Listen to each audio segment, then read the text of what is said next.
کله جمعیت ته وښورېدې تر اسلام ووتې که د تر کتاب مهر واړوه هم له اسلامه ووتې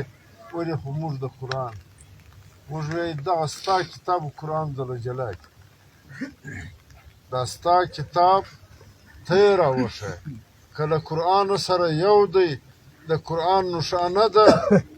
هم به در سره ومنم او که له قرآنه بدل بولې بیا یې د قرآن پرچم مه پېښوه که د قرآن نښانه ده د دغه نظام خبره کوې په دا نظام کې غلا نسته دوکه نسته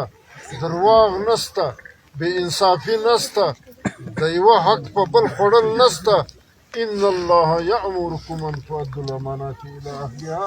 خدای وایي و هر خاوند ته به خپل حق ورسوی که خوار دی که بې زبانه دی که ګونګی دی که شپه دی که مور دی که مسکین دی ما یو ترتیب الله یې ایښی دی یو نظام مې درکړی دی د هغه نظام پر وړاندې به ورسړي پخپله دا څنګه ستا نښان دی چې وایې د قرآن نښان دی او عمل د هغه دی چې قرآن یې اجازت نه کوي غلا کوې رشوت اخې کمیشن اخې کرپشن کوې افسر په ټیکه د له ځانه سره ګډ کړی دی نیمې پیسې ته غلا کوې د قوم نیمې پیسې افسر غلا کوي دا څنګه د قرآن نظام دی نو په دغه مقتباس دا خبرې به شاید زموږ د هر ساده او بې علمه سړي نشي زده چې به هغه ورځ وایي چې ملا صاحب ته خو نو د قرآن خلاف یې الله وی امانت ته ځای رسوه دغه آیات دی دغه ترجمه ده دا یو ګیز ده دی چې ده راغلی چم یې دغه کردار ښې نسته دا نشي ښووی او خاص کر بچیانو دا ورته وایه چې دا زموږ ډیم څه لپاره دا چم سرکار خو له موږ سره دغه احسان کولی چې له نورې دنیا بیا په عربو روپۍ را سپمولې موږ ته به یې ډیم را جوړولی خو را جوړ یې په عربو روپۍ یې راکړې اوس نن ته د اوبو په انتظار ولې چې اوبه د ترخی دي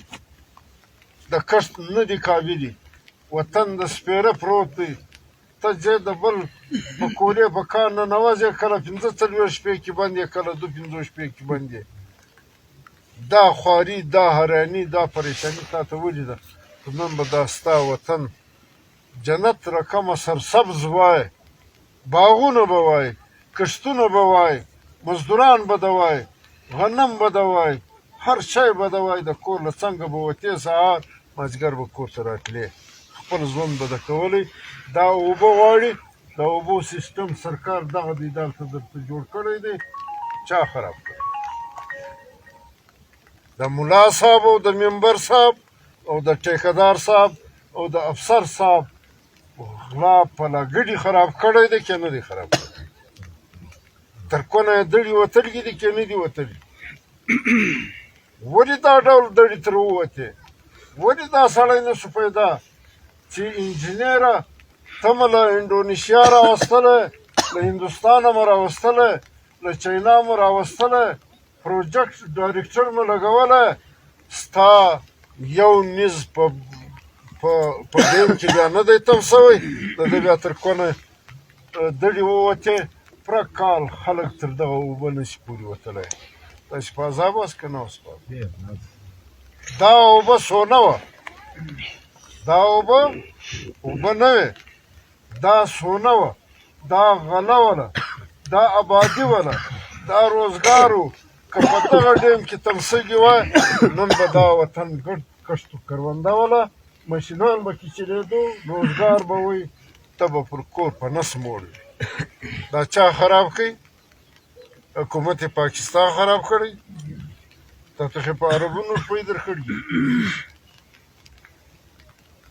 د ټیکهدار او د ممبر او د وزیر او د افسر شراکتدارۍ او کرپشن خراب کړی دی عزیزانو موږ دې وطن ته په دا 15 کاله کې چې